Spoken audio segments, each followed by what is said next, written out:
Welcome to the next installment in the video lecture series for managerial economics. This one pertains to Q&A 8.4, and it states, what is the effect on the equilibrium and consumer, producer, and total surplus if the government sets a price ceiling, P bar, below the unregulated competitive equilibrium price? So what we have here is this is what the equilibrium looks like prior to the price ceiling being instituted. We have our upward sloping supply curve, as we do normally, downward sloping demand curve, and where they intersect one another gives us the equilibrium quantity and the equilibrium price. The area above price but below the demand curve is going to give us the consumer surplus, and the area below price but above the supply curve, this red area here, is going to give us the producer surplus. And what we want to take a look at is what's going to be the effect of a price ceiling on this marketplace. So let me draw in a price ceiling that is below the equilibrium price. Let me change that so it's a solid line. And let me label this P2. Let me make that a subscript, and let me make that a little bit bigger so you can see it a little bit easier. I think that's right. Yeah, 34 and 34. So that's the new price, and that is the price ceiling. So let me call it price ceiling. And again, let me make that a little bit bigger so it's easier for you to see. And let's leave it at that amount right there. All right, so let's take a look at what the impact of this is going to be. At that lower price, let's see what the impact on quantity supplied and quantity demanded are. So if we follow the price until we get to the supply curve, if we go straight down, that will tell us the quantity supplied. So if I pick that point right there, go straight down, and let me change that to a dotted line. That looks a little off to me. That looks a little bit better. So that tells us what the quantity supplied is. So I'll do Q sub S. Again, we highlight it, make it a subscript, and we'll make that a little bit bigger so you can see it. What are these again? That's 34. Let me make that consistent. That's a size 34 also. All right. So if we follow the price ceiling over to the supply curve and then go straight down, that will give us the quantity supplied. If we continue along that new price ceiling until we hit the demand curve, that will tell us the quantity demanded in the marketplace. So let me highlight that. Go straight down with it. Looks good. And let me just cheat, duplicate that, bring it over. Probably what I should have been doing all along. Let me bring that down a little bit. Come on, you son of a gun. Well, it doesn't want to seem to cooperate. There it goes. There we go. So that looks a little bit better. So we see what has occurred. The institution of that price ceiling now has actually caused a shortage because the quantity demanded is greater than the quantity supplied. So if we take QD and subtract QS, that will tell us the surplus in the marketplace. But also what we're interested in, so we noticed that the equilibrium price and quantity was this. When we institute the price ceiling, this is the price we are going to observe, and this is the amount that we're going to see sold in the marketplace. Even though people want to purchase more, since the quantity supplied is less than quantity demanded, those individuals won't be able to purchase it. So now also what we want to do is we want to see what happens to consumer surplus, what happens to producer surplus because of this price ceiling.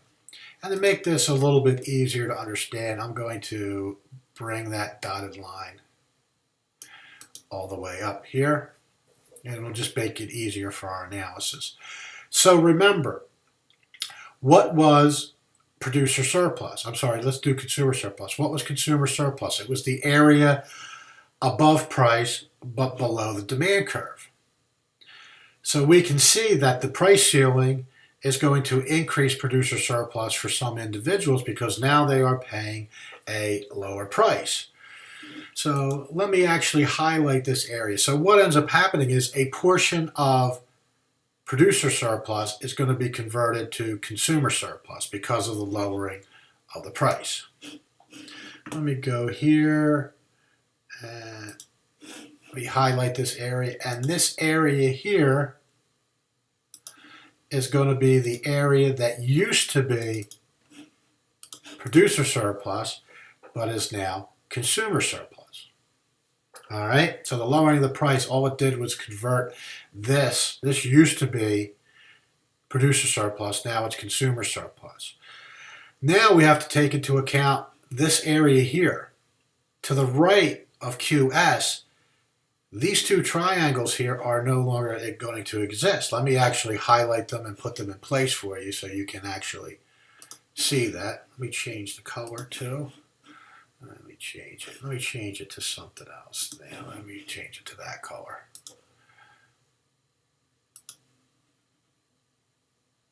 So this triangle is no longer going to exist. That doesn't look so good now, does it? Let me do this right so we get a good look at this. And that triangle is no longer going to exist. This triangle here used to be consumer surplus, but it no longer exists. Why doesn't it exist? Because remember, under the original equilibrium, the quantity was Q1. Now with the imposition of the price ceiling, the quantity is now QS. That means that the difference of units that used to be produced between Q1 and QS are no longer being produced. Therefore, they're no longer being consumed. And if they're no longer being consumed, they can no longer generate consumer surplus. So this actually disappears because these are items that used to be consumed and generated consumer surplus, but they no longer do so because they are no longer being consumed. The triangle in the lower half no longer exists. That used to be producer surplus. That used to be red. If I highlight this, that'll show you what the area of producer surplus used to be. Now, that no longer exists because firms are not producing that output. They used to produce at Q1. Now they're only producing at QS because of the price ceiling that's being imposed. So the difference between QS and Q1, that level of output, is no longer being produced and sold. And if it's no longer being produced, it cannot generate producer surplus. So what we end up seeing is that these two areas here, these two tan areas, are actually what is considered deadweight loss. It's consumer or producer surplus that used to exist but does not exist anymore in this marketplace. And in this instance, it's because of the imposition of the price ceiling. So what do we have left over is the red area down at the bottom here. The small red triangle is now the producer surplus. The original producer surplus used to be this entire red triangle here. Now it's only the red triangle that's left over. The reason for that is why you see such a significant decrease in the producer surplus is because of two factors. One, the price that they're getting is lower, therefore their producer surplus is going to be lower. And two, their output has shrunk. Their output has shrunk from Q1 to QS, and because of that, those two factors, the lower price and the lower output, you're going to see a significant decrease in the producer surplus. I also want you to realize here is the original consumer surplus. Now we add on this area. So realize that some of these individuals are made better off.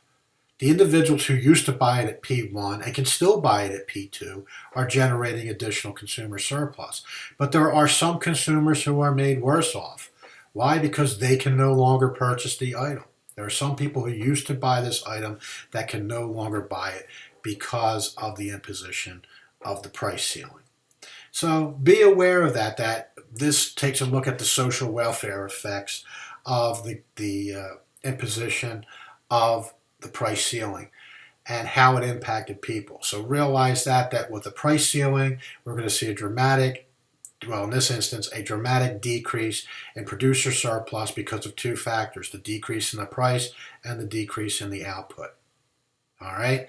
We see an increase in consumer surplus. Here was the original area of consumer surplus, and now we have this area plus the area above it as a consumer surplus. So some consumers are made better off, but also realize that some of the consumers are made worse off because they can no longer purchase this particular item.